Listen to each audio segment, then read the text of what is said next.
La paz esté con ustedes. Amigos, adoro el Evangelio de este fin de semana. La historia de Jesús que cura al hombre que está impedido de hablar y que no puede escuchar. Se desarrolla en tantos niveles diferentes y todos son hermosos. Una primera cosa para prestarle atención es que Jesús hace algo que es relativamente raro en los Evangelios. Hace un recorrido fuera del territorio de Israel. Les advierto, él dijo, yo he sido enviado a las ovejas descarriadas de la casa de Israel. Así que esa es su primera obligación. Pero sabemos que luego de la resurrección, especialmente nos viene a la mente Pablo, la iglesia va hacia el exterior de Israel hasta los confines del mundo. Así que ocasionalmente en los evangelios tenemos una especie de anticipo, una especie de indicio de este movimiento. Bueno, especialmente en esta historia porque Jesús realiza un recorrido fuera de Israel en lo que es llamada en griego la Decápolis. Simplemente se refiere al área de las 10 ciudades. Este era un territorio al este del río Jordán, en la actual Jordania. En esa época estaba fuertemente bajo la influencia de la cultura grecorromana, porque los romanos querían destacar, nuestra cultura ha llegado hasta los confines del mundo. Así que era una especie del extremo oriental del Imperio Romano. Así que en este territorio más griego romano, o podríamos decir más secular, Jesús realiza un recorrido. Y allí le traen un hombre que no puede oír, y tal como es a menudo el caso con las personas que no pueden oír, tiene un defecto para hablar. Y como todo el mundo sabe, Jesús lo cura. Ahora bien, he dicho esto muchas veces. Los evangelios están intensamente interesados en el Jesús sanador. Así que no hay duda alguna de que este hecho realmente sucedió. Jesús curaba gente todo el tiempo. Y esta historia es recordada tan vívidamente que sin dudas está describiendo un evento histórico real. Dicho esto, los autores del Evangelio son genios literarios y teológicos. Y entonces toman estas historias y las presentan de tal manera que funcionan también en planos más profundos. Así que estamos llamados a ver en esta historia de curación una especie de historia de curación más profunda. Y pienso que esta historia está totalmente relacionada con la evangelización. ¿A qué me refiero?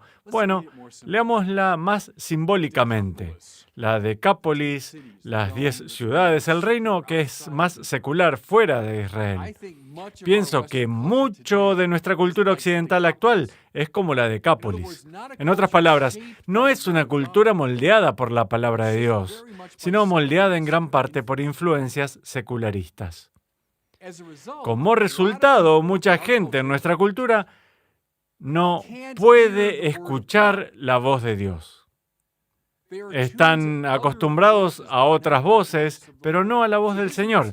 Si Israel representa esta cultura entrenada religiosamente, que sabe cómo escuchar la voz de Dios, la Decápolis, ese es el reino de los que no escuchan. El reino, si se quiere, de la sordera espiritual. Ahora bien, ¿escuchamos un montón de voces en nuestra cultura? Y la respuesta es obviamente sí. Todo el tiempo escuchamos la voz del materialismo. Me refiero a la visión, cielos, los jóvenes la comparten en grandes números. La visión de que todo lo que existe es el mundo material. El mundo que describen las ciencias, materia y movimiento, es todo lo que existe. Propósito espiritual, sentido más profundo, valores morales. No, todo se reduce simplemente a lo material, materialismo. Así que busca tanto placer como puedas en tu vida. ¿Qué tal la voz? He hablado de esto mucho con ustedes, del individualismo subjetivista. Yo soy la fuente de valor, soy la fuente de verdad. La verdad es lo que yo digo que es. Yo determino mis propios valores morales. Esto está descontrolado en nuestra cultura. Esa voz se escucha todo el tiempo. Relacionadamente, la voz del relativismo moral. No existe ninguna verdad moral real. Existe lo que es verdad para mí y lo que es verdad para ti. ¿Y quién soy yo para imponerte algo? Y permitamos una suerte de tolerancia endeble entre los puntos de vista de los demás. Sí, esa voz se escucha todo el tiempo. De hecho, estas tres, pienso, pueden escucharse resonando una y otra vez en casi todas las películas que miran. Miren una película hoy y estén atentos al mensaje final de la película. Pienso que van a escuchar alguna versión de estas voces. Escuchen música pop, escuchen las letras de las canciones a las que los jóvenes prestan atención. Pienso, escucharán estas voces muy claramente. Lean los libros que son populares en nuestra cultura. Escuchen a las estrellas del pop que dominan la discusión. Sí, escucharán un montón de estas voces. Ahora bien, ¿cómo funciona? Mi habilidad de hablar articuladamente se correlaciona muy directamente a mi habilidad de escuchar. ¿Cierto? Si escucho ciertas voces, voy a comenzar a reproducirlas. Esa es la manera en que aprendemos el idioma. Si estas son todas las voces que escuchamos, eso es todo lo que alguna vez vamos a decir. ¿Cuál es el planteo? Nosotros, en nuestra cultura, esta decápolis de hoy, somos a menudo sordos a la voz de Dios.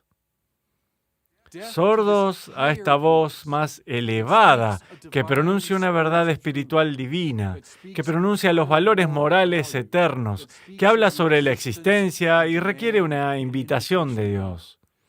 Somos sordos a esa voz. ¿Qué sucede entonces? Tenemos dificultades para expresar estas verdades. Ya que no las podemos escuchar, no las podemos decir. Quiero decir, pienso que esto es cierto masivamente a lo largo y ancho de la cultura secular actual. ¿De acuerdo? Con esta lectura más simbólica en mente, regresemos y repasemos esta historia y el modo en que Marcos la describe. Entonces, le llevaron entonces a un hombre sordo y tartamudo. Puedo sugerir que son casi todos en nuestra cultura secular. Él lo apartó a un lado de la gente. Es muy interesante. Ustedes dirán, bueno, es solo un pequeño detalle. No lo creo. ¿Cuál es la clave? Para que este hombre recupere su oído y su habla, tiene que ser apartado de la multitud. La multitud actual. Las voces que nos rodean por todos lados. Parte del trabajo de la iglesia es apartar del mundo para que otro mundo pueda abrirse. Llevar a las personas a otro espacio de experiencia, al espacio de las verdades morales y espirituales, las verdades sobre Dios. Apartarlo de la multitud. Tal vez para la gente joven que me esté escuchando ahora, ¿con qué clase de multitud están? ¿Con quiénes se juntan? ¿A quiénes escuchan todo el tiempo? Ya sea que estén en Facebook, en Twitter, en Instagram, mirando películas, escuchando canciones. ¿Cuál es la multitud que los rodea? Tal vez sea momento de que permitan ser apartados de la multitud. ¿De acuerdo? Escuchen ahora. Lo aparta de la multitud, le metió los dedos en los oídos y le tocó la lengua con saliva. Quédense con esa especie de imagen ciertamente extraña. Jesús coloca sus dedos en las orejas del hombre y luego no estamos totalmente seguros qué significa exactamente con saliva, le tocó su lengua. Así es como pienso sobre esto. Piensen en Jesús como si estuviera conectándose con el hombre. Jesús, como he dicho 1000 veces, no es un maestro entre muchos otros, un gran gurú espiritual, no. Es como un campo de fuerza. Él es aquel en quien vivimos, a través de quien conocemos.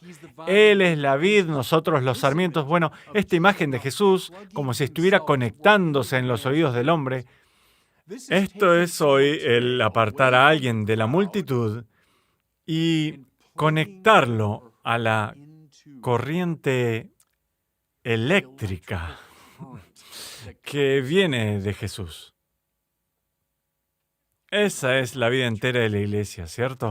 Eso es la evangelización, acercar gente a Cristo para que puedan ser conectados de nuevo a su energía, para que puedan escucharlo a Él y resonar con Él. Le tocó la lengua con saliva. ¿Era esto tal vez un gesto antiguo de curación? No lo sabemos exactamente, pero Jesús podría haberse inspirado en su cultura. Pero lo que adoro aquí, la intensidad del contacto físico. Jesús, por así decirlo, como mezclando su propia vida en este hombre, que son los sacramentos de la Iglesia que involucran estos elementos físicos viscerales, agua y aceite y la imposición de las manos, y pan y vino consagrados. ¿No son acaso los sacramentos los medios por los que Jesús está mezclando su vida con la nuestra? Sencillamente adoro lo de conectarse en los oídos y tocar su lengua con saliva. Es un contacto tan visceral, tan físico. Bueno, eso es lo que significa estar en relación con Él. Oh, estoy teniendo en cuenta un maestro nuevo, interesante en mi vida. No. He llegado a vivir en Él. Ya no soy yo el que vive, dice Pablo, es Cristo quien vive en mí. Conectándose en su oído, tocando la lengua con saliva, este es el contacto intenso con Jesús. Escuchen ahora, adoro esto. Después, mirando al cielo, suspiró y le dijo, Efetá, que quiere decir, ábrete. Primero, Efetá. Hay 3 situaciones en los evangelios en que se preserva el arameo de Jesús, su propia lengua. Primero, Talita cum, ¿recuerdan? A la niña. Pequeña niña, levántate. La otra es Elí, Elí, lema sabactani en la cruz. Dios mío, ¿por qué me has abandonado? Y luego esta misma. Es interesante, ¿no es cierto? Solo 3 veces en el griego de los evangelios en que el idioma original de Jesús es preservado. Éfeta, ábrete. ¿Pueden ver lo que significa? Paul Tillich, el teólogo protestante, hablaba de la finitud autocomplaciente. Se refería a la visión del mundo en la que aquí estoy, en el mundo finito, de materia y bienes de este mundo, estoy bien con eso, me siento satisfecho de mí mismo en mi finitud. Otro gran pensador protestante, Karl Barth, dijo que el pecado capital principal en la actualidad es la pereza, una especie de pereza espiritual. Ábrete, Éfeta, abran sus mentes y sus corazones y sus oídos para escuchar una voz más elevada. Adoro lo que sigue. Jesús, imagínense ahora, tiene sus dedos en los oídos del hombre, es el Hijo de Dios, es la palabra hecha carne, mira arriba al cielo, eso significa siempre que mira a su Padre, y luego suspira, gime. Gemir no es otra cosa que dejar pasar la respiración por las cuerdas vocales. No puedo dejar de ver en eso una imagen de la Trinidad. El Hijo mirando arriba hacia el Padre y luego el soplo del Espíritu Santo. Recuerden que Pablo habla de los gemidos del Espíritu Santo en nosotros. Bueno, aquí están. Este hombre sordo que no puede hablar. Así estamos todos nosotros, o muchos de nosotros en la cultura secular. No podemos escuchar la palabra de Dios y por lo tanto no podemos pronunciarla. ¿Cuál es el objeto de la evangelización? Es conectar a estas personas sordas y con dificultades para expresarse con el campo de fuerza de Cristo, para que a su vez puedan ser atraídas a la vida misma de la Trinidad. Ese es el programa. Ese es el programa para la evangelización. Tal vez sientan, mientras me escuchan ahora, que no están evangelizados lo suficiente. Tal vez sientan, sí, soy una especie de sordo para la palabra de Dios. Vengan a Cristo. En el relato la gente lo acercó a Cristo. De acuerdo, ustedes vayan por sus propios medios. Conéctense con ese poder. O tal vez, escuchan la palabra de Dios, pero mucha gente a su alrededor no. Tráiganlos, ustedes, ahora, hoy, como lo hicieron estos amigos, traigan ustedes a la gente a Cristo. Tráiganlos a la iglesia, acérquenlos a los sacramentos, conéctenlos al poder de Cristo para que puedan escuchar y eventualmente puedan, por tanto, ellos ser capaces de pronunciar la palabra de Dios. Y Dios los bendiga. Muchas gracias por mirar este video. Si les gustó, los animo a compartirlo y a suscribirse a mi canal de YouTube.